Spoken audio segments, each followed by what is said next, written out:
My father told me a story once. I'll never forget it, for a few reasons. I think it's the first story he ever told me as a child. It's also the story how my grandfather died. But honestly, that isn't the reason. You hear stories on TV, or sometimes you overhear something in a public place. People talk about ghosts and aliens, and you think to yourself, that isn't real. They're making it up, or they're mistaken, or they're crazy, or something like that. You just can't believe it. Until something happens. Something that brings it all together, connects the dots in a way you didn't think of before. Maybe it happens to you. Maybe you hear the same story again and again, happening to different people. It doesn't take long for the world to become a lot bigger than you thought it was.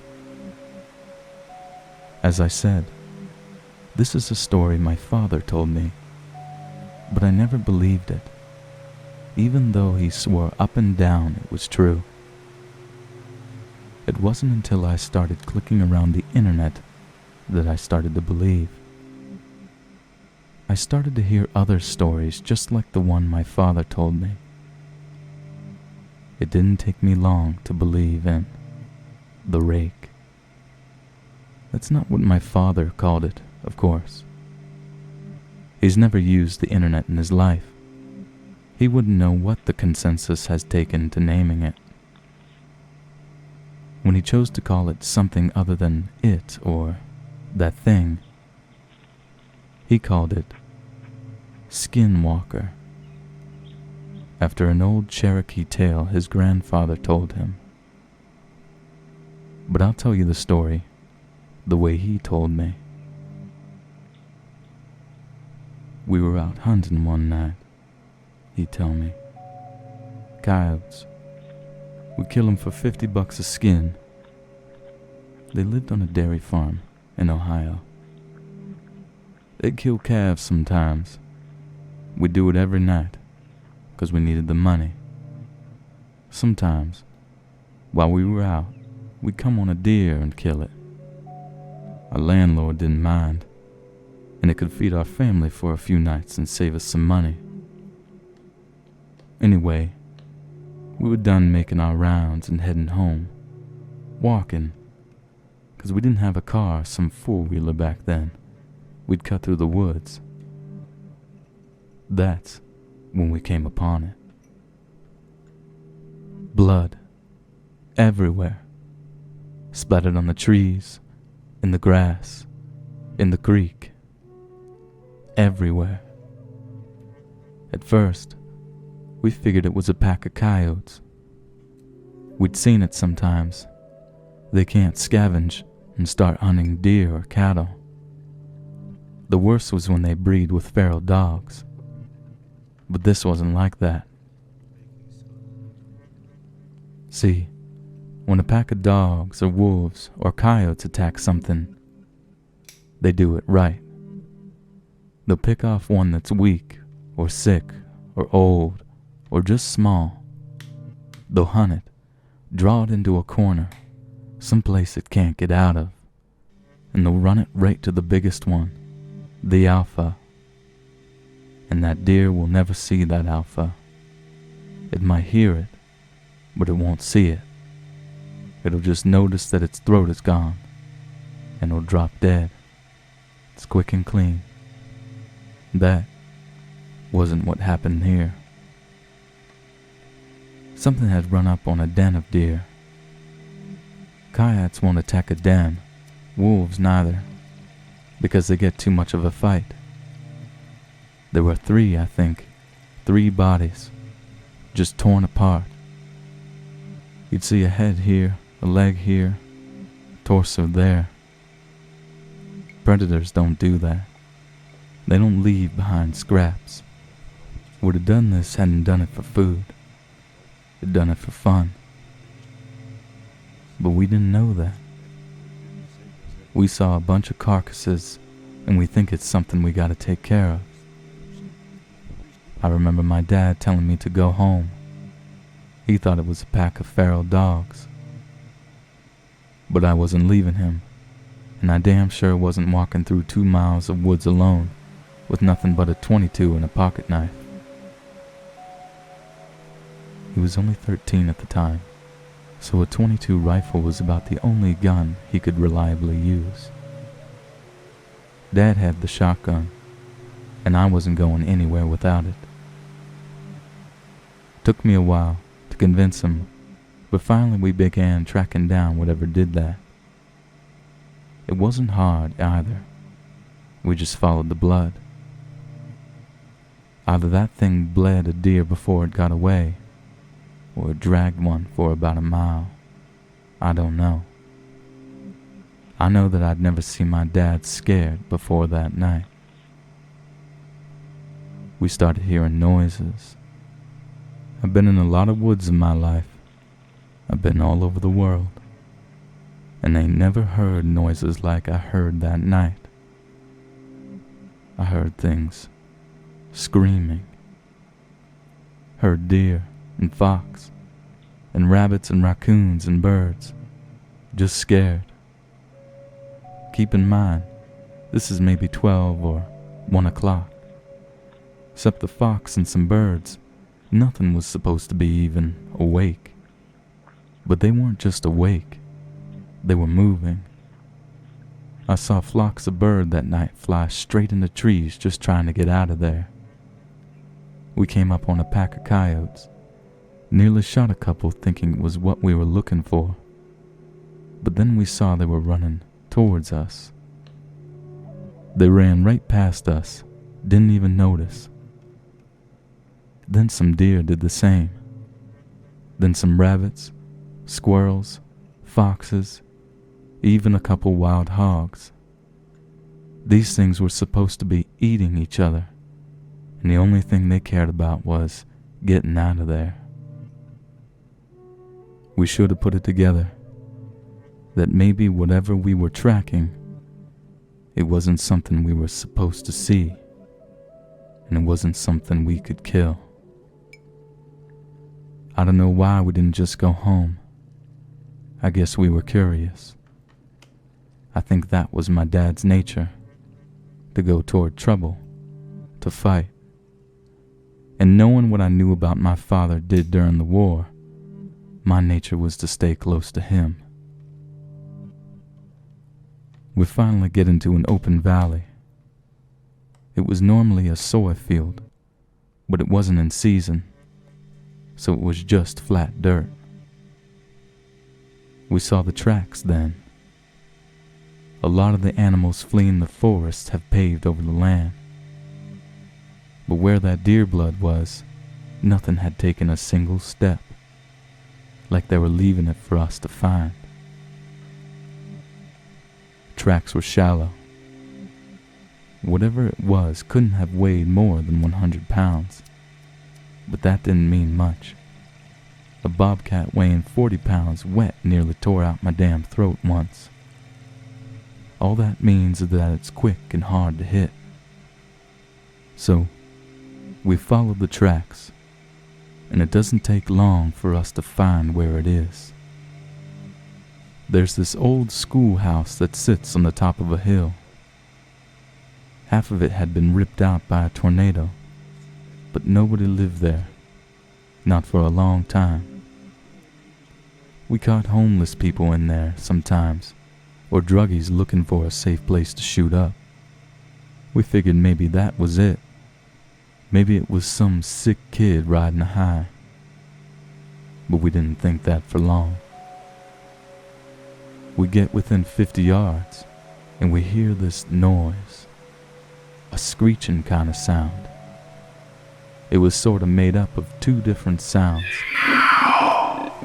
One was a high-pitched scream. Another was a low-pitched growl. It was making both at the same time. We get within 20 yards, and we hear this sound.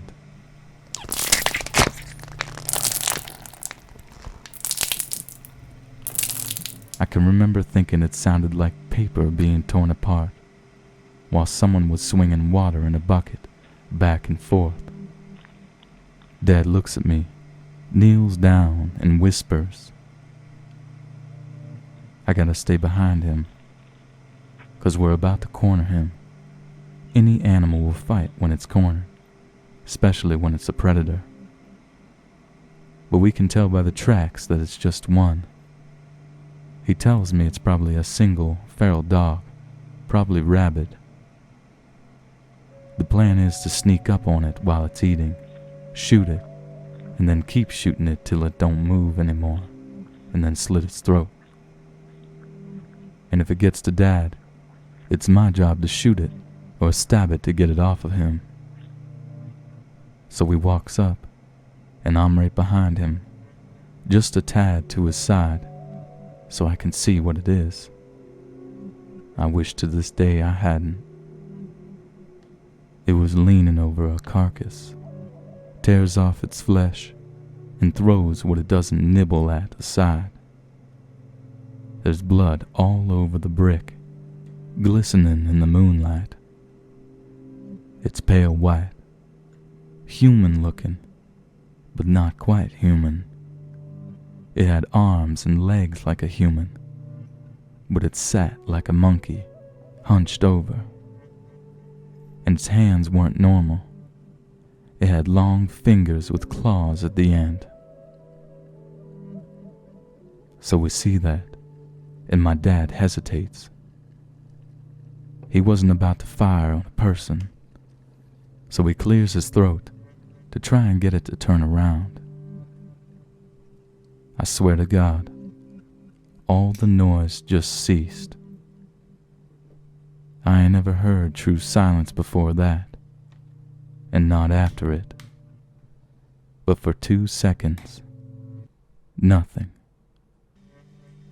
made any noise, which made it all the louder when it turned around, made this shrill cry, and jumped on my dad. He got a shot off. I think he missed. If he hit the thing, it didn't mind. But it was on him, tears parts of him off. I start shooting it with the .22, point blank, but it barely bled the thing. I got off 5 rounds, and then started hitting it with the gun butt, but it wasn't budging. It didn't even register that I was there. It's clawing at my dad, taking off bits of his flesh. It starts on his torso, ripping off the skin, his tit, then moves up. It tore off his throat. It tore off his nose, his eyes. It scalped him. Then it started digging in, ripped off the bottom half of his jaw, the little bones that tube in your neck, then his ribs.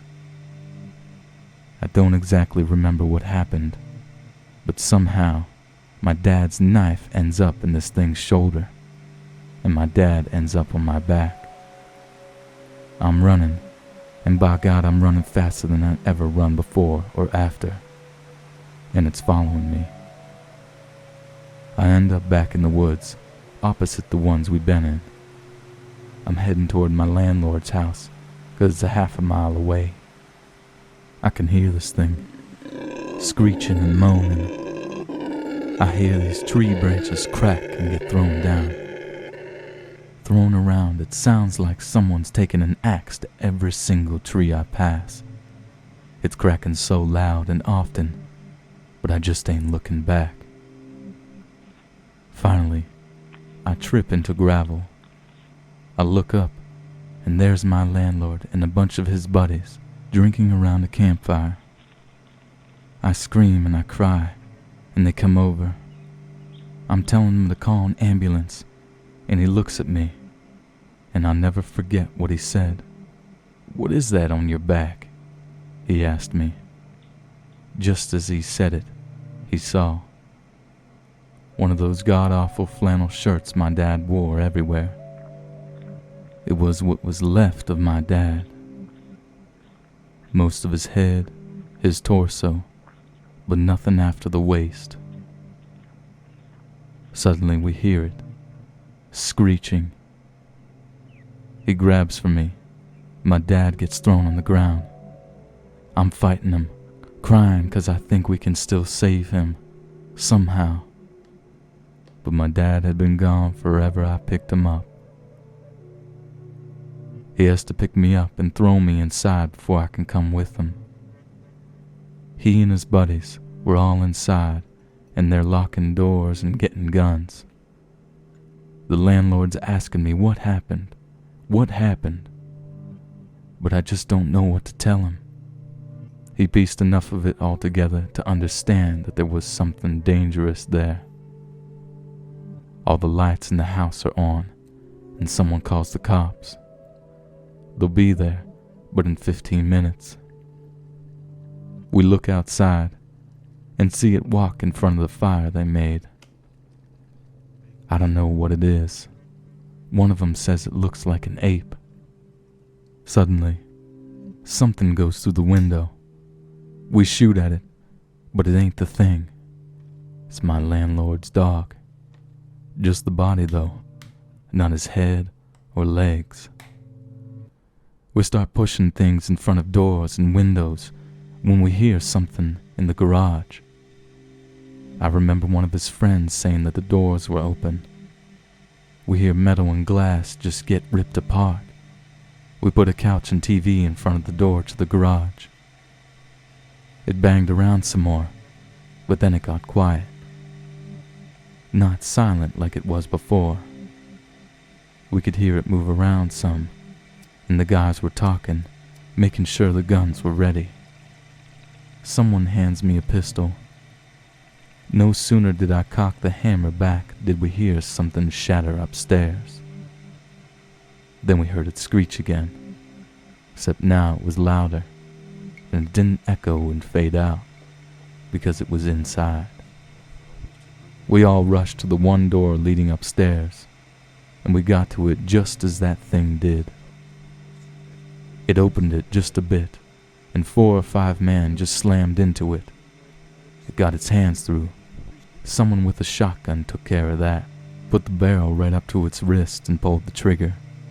Cut its hands off clean. That only pissed it off, though. It started pushing on that door, clawing. We were on one side, pushing as best we could, and it was on the other, doing the same. The wood just wasn't going to hold, so someone tells us to keep our heads down. Suddenly, the top half of the door is just gone. My ears are ringing, and there are splinters everywhere. 2 or 3 of them just unloaded on the top of that door. I don't really know where it went after that. The police got there. I was still glued to that door, what was left of it. The sun was up before they got me off of it. They put me in a hospital for a while. A lot of people talked to me, but I didn't talk back. Not for a long, long time. When I got back home, I got a job for the landlord, working on the farm. We didn't talk much, not about the thing. But I signed up for the army when I was 19, and he sat me down to drink some scotch as a send-off. I asked him right away what the police told him.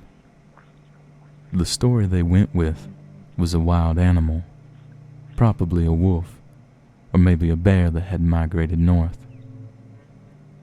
I asked him how they could say that when they had the hand.